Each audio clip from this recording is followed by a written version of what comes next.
My first gig, wow. For a start, you know, I was painfully shy.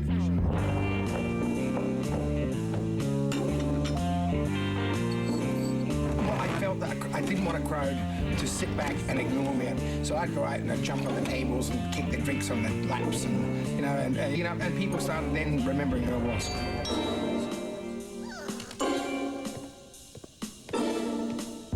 Well, that was my first gig, but let's face it, everybody does have their own story. We know him as an Australian music legend, but where did his story begin? Remember, we were all on these long trestle sort of tables and just leaping up and down on them until they just smashed into pieces. What experiences shaped the artist he would become? Fell down this huge, staircase, broke windows, making a complete asshole of myself, really. These two guys came up to me and said, "Do you want to be in a band with us?" And is there a song that inspired his career? Bottle of wine, fruit of the vine. When you're gonna let me get sober.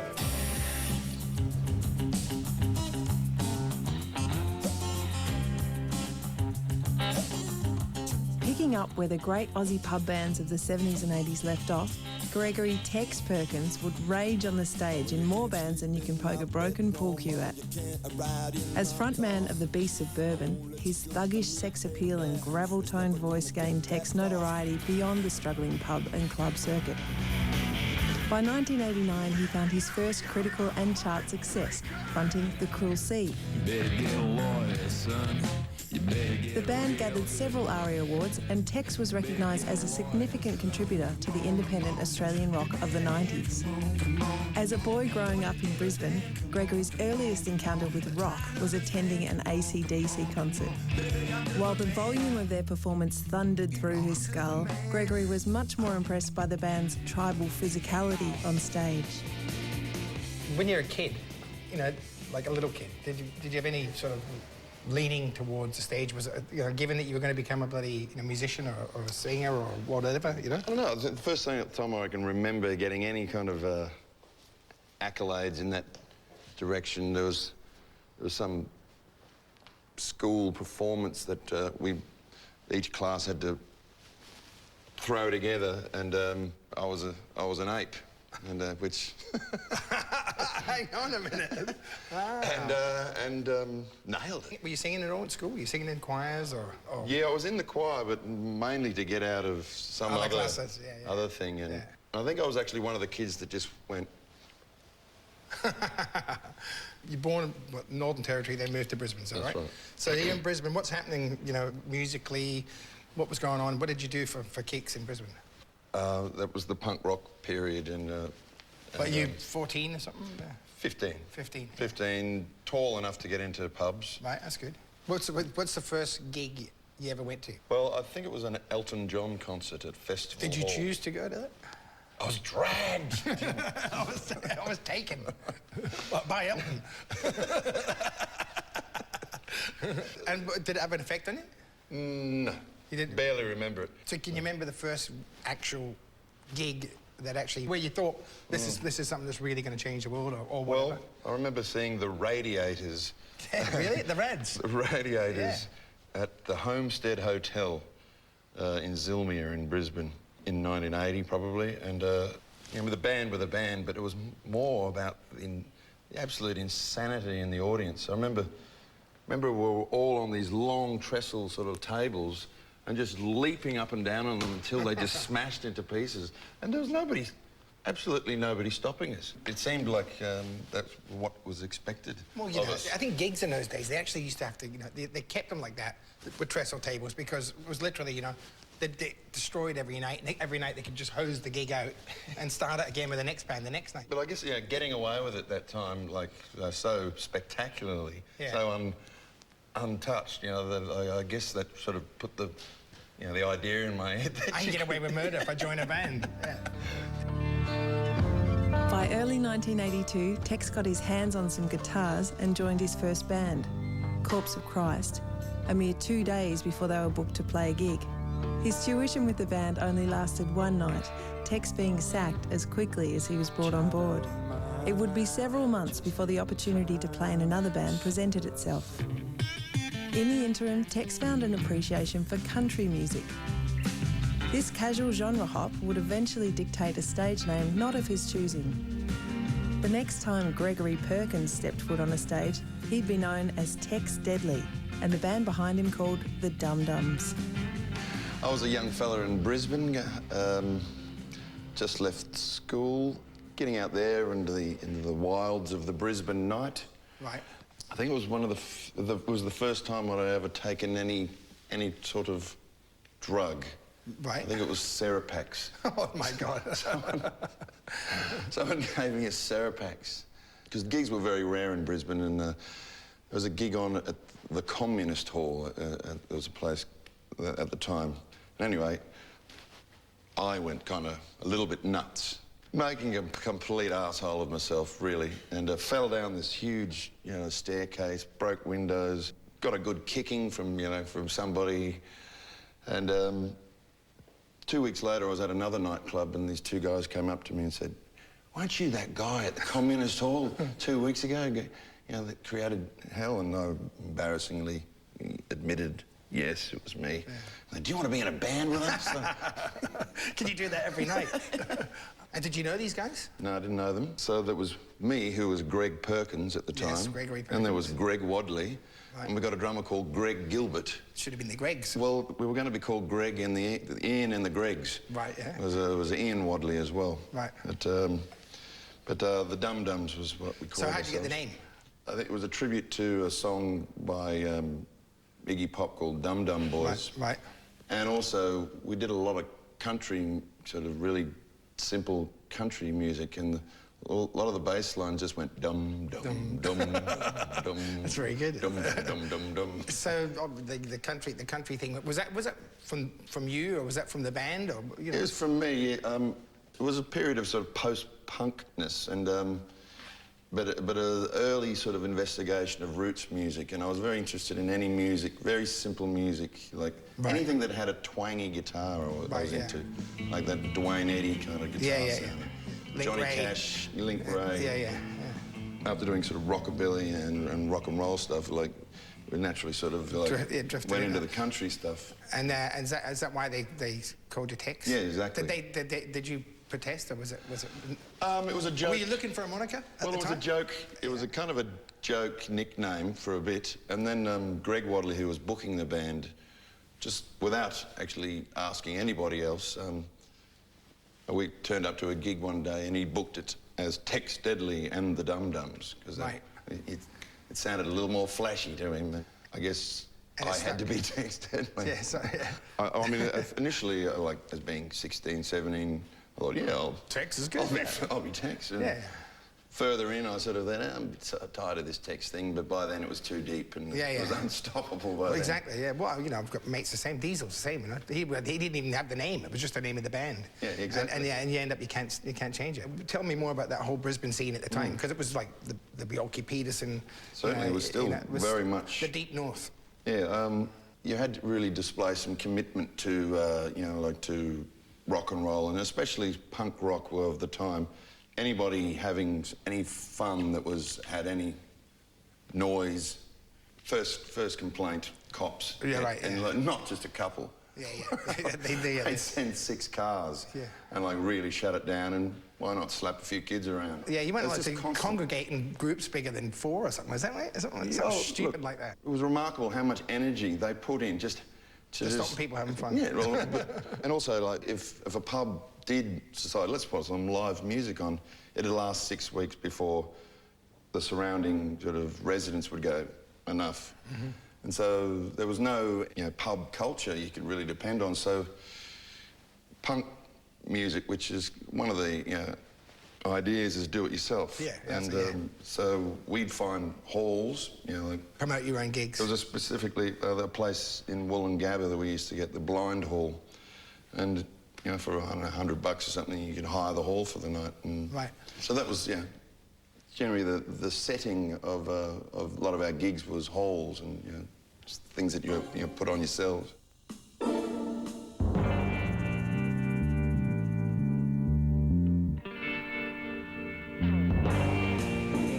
Let's face it, everybody has their own story. My first public performance was, it was at actually at my local club in a little place called Southend, right down the southeast of South Australia. Really, really small town. It's got 200 people in the town, so it's really small. And I got up and I sang with my dad, and I sung Cyndi Lauper's Time After Time.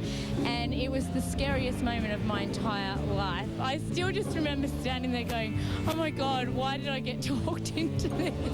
But I came back for more, so I guess it kind of in that bad. In the next chapter of My First Gig. Was Johnny Diesel in the Injectors named after the bass player? His name John Dalzell. Max takes you back to the start of the music. Crossed the Nullarbor with literally $100. Join Jimmy Barnes as he unearths the story behind the success of We're Diesel. going to do a gig here tonight, and then who turns up? You know, In Excess, Midnight Oil. I think you were at that first gig. My First Gig.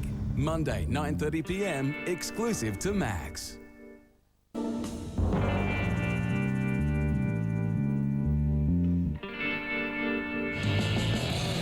Known as the frontman for the Beast Suburban and the Cruel Sea, Tex Perkins first took inspiration from the raucous suburban bands he witnessed as a teen. Following a few false starts, Tex formed his first band, the Dum Dums, and inadvertently earned his country-flavoured stage name.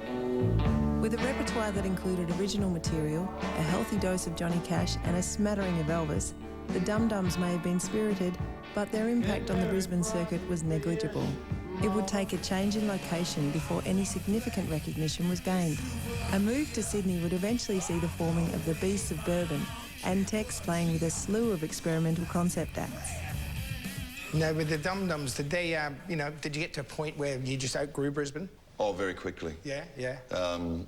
As soon as I got an opportunity to, come to Sydney. Yeah. Actually, I think the first proper gig we did, we were supporting the All Nighters. It was a ska band. Ska band, I remember them, yeah. And Roger Grierson was managing them. He just came up to me after our show and said,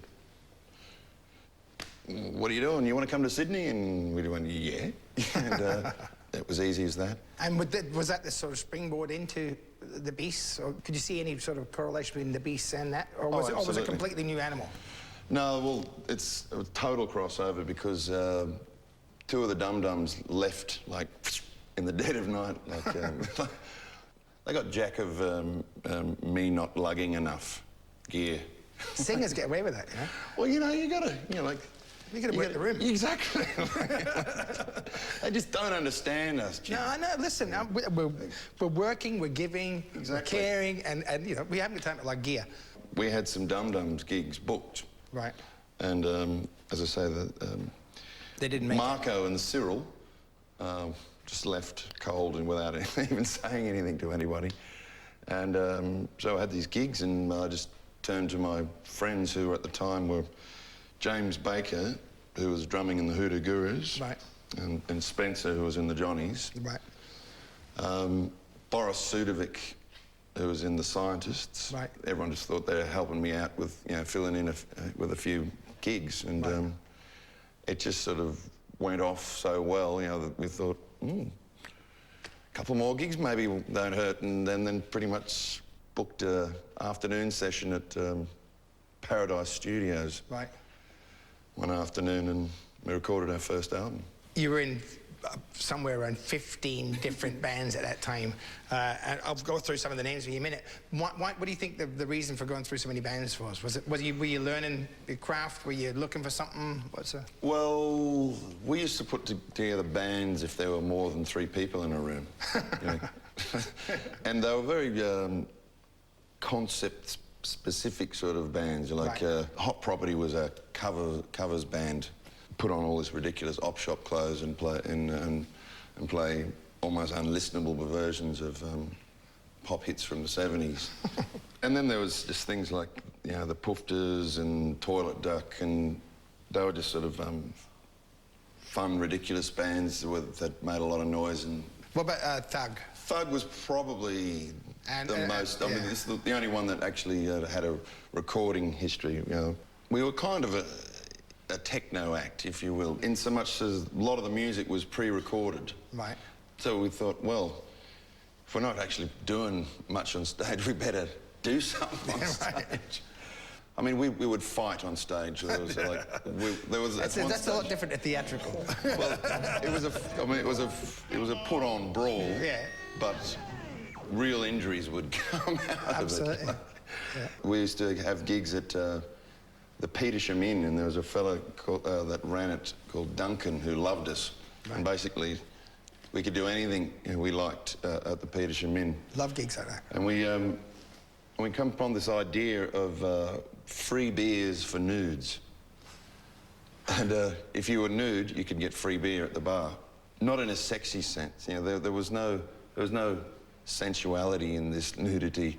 It was, you know, absolutely sort of ridiculous. You know, it's like people wandering around in the nude.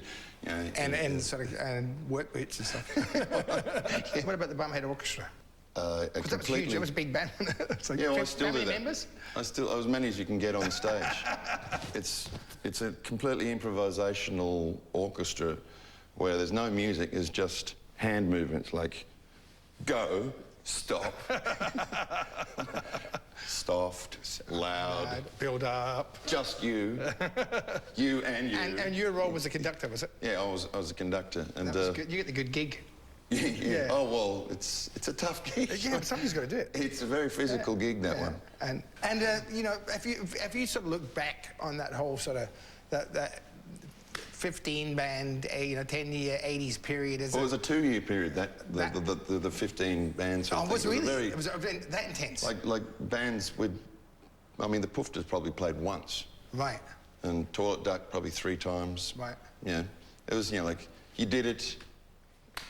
That's good. We've done that. So let's form another nutty band. Yeah, yeah. What's the next concept? So if you could sort of sum up the whole, what sort of sticks in your mind of the whole thing? For us in the sort of the independent underground sort of scene, it was like punk rock and then the post-punk period, which was very kind of dark and serious generally. Yeah. And I think we were sort of a reaction against that. Right. You know, we were sort of fuck shit up, have a laugh. Yeah. You know, like, you know, let's make things colourful and messy rather than dark and spooky. Right, yeah.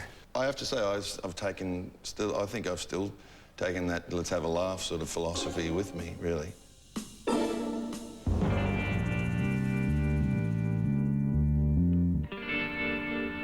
Earlier on, we were doing death songs, but so then we were doing death and drinking songs, but and then we just just went on to boring. Drink. Yeah. You know. Keep drinking till you die.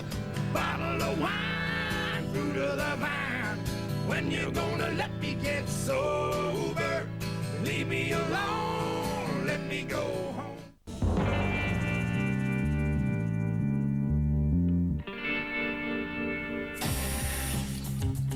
Arguably, Tex Perkins' greatest success would come from his involvement with the Cruel Sea. Initially an instrumental act, the Cruel Sea and Tex Perkins crossed paths during a residency at Sydney's Lansdowne Hotel, where Tex was operating the lights. Seeing an opportunity to put lyrics to their music, Tex began playing with the band on a casual basis, in between his commitments with the Beasts of Bourbon.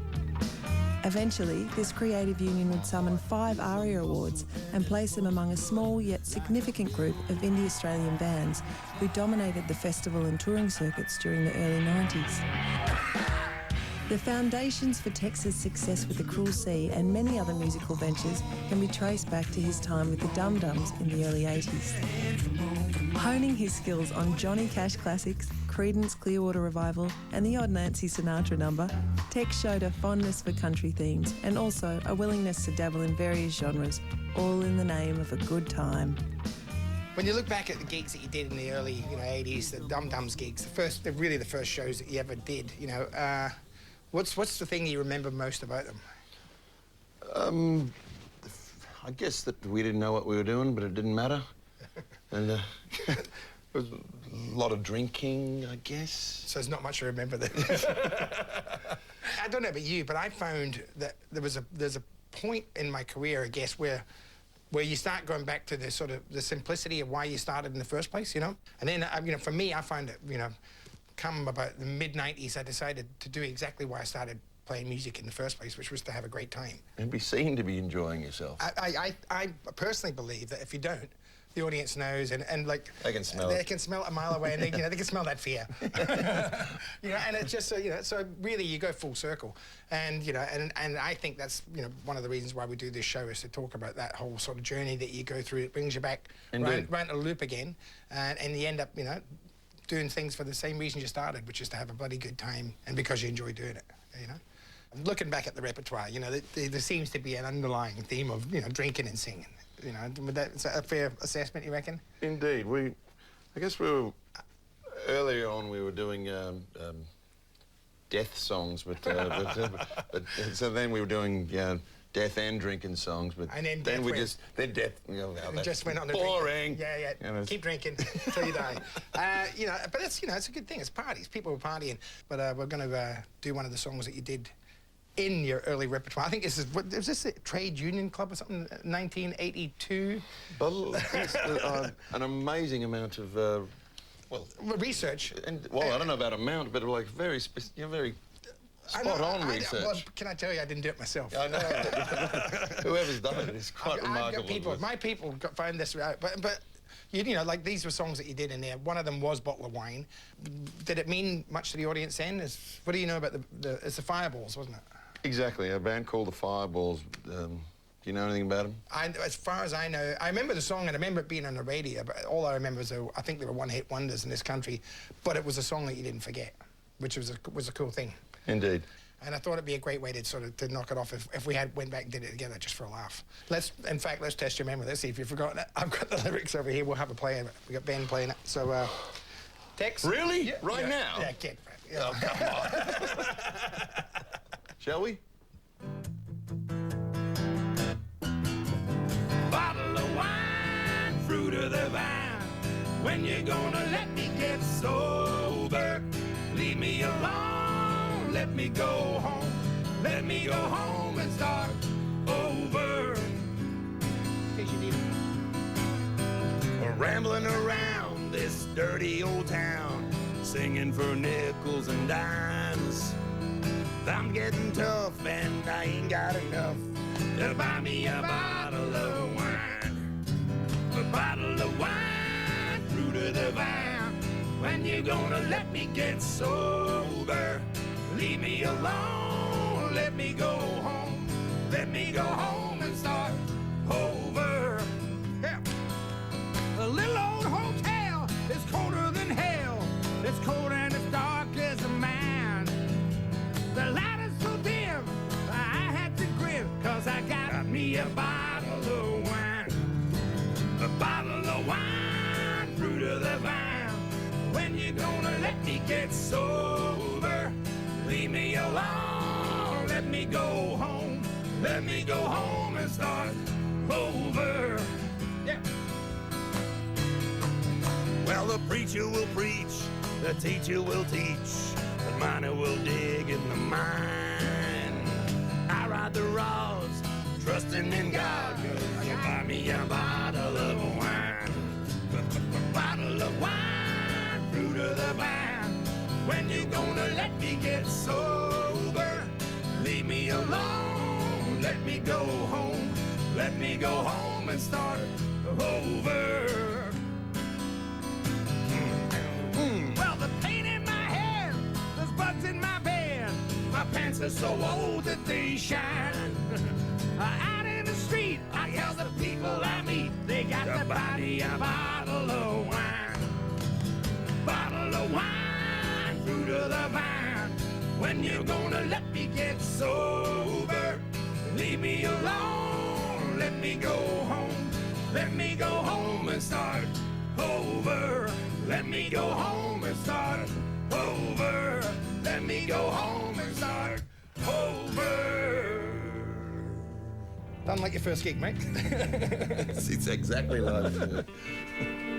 Tex is an old mate of mine. I've been a huge fan of his for a long time. I think he's probably one of the most intense frontmen I've ever met. But at the same time, he's one of the funniest and sort of gentlest guys, you know. He's just a bit of a gentle giant, really, which if you go and see a Beast Suburban gig, you wouldn't believe. Doing Bottle of Wine, the two of us immediately sort of turned into pirates. So if you check out the performance, we're sort of singing out the side of our mouths and Bottle of Wine, you know, and it was just a lot of fun, and it was the way I imagined that, you know, Tex would have done that song in one of his earlier bands. You know, we were just so loose, and we sort of captured a bit of that sort of energy just because it was so sort of, you know, spontaneous and funny. You know, we were laughing at each other while we're doing it, and I think we caught that well.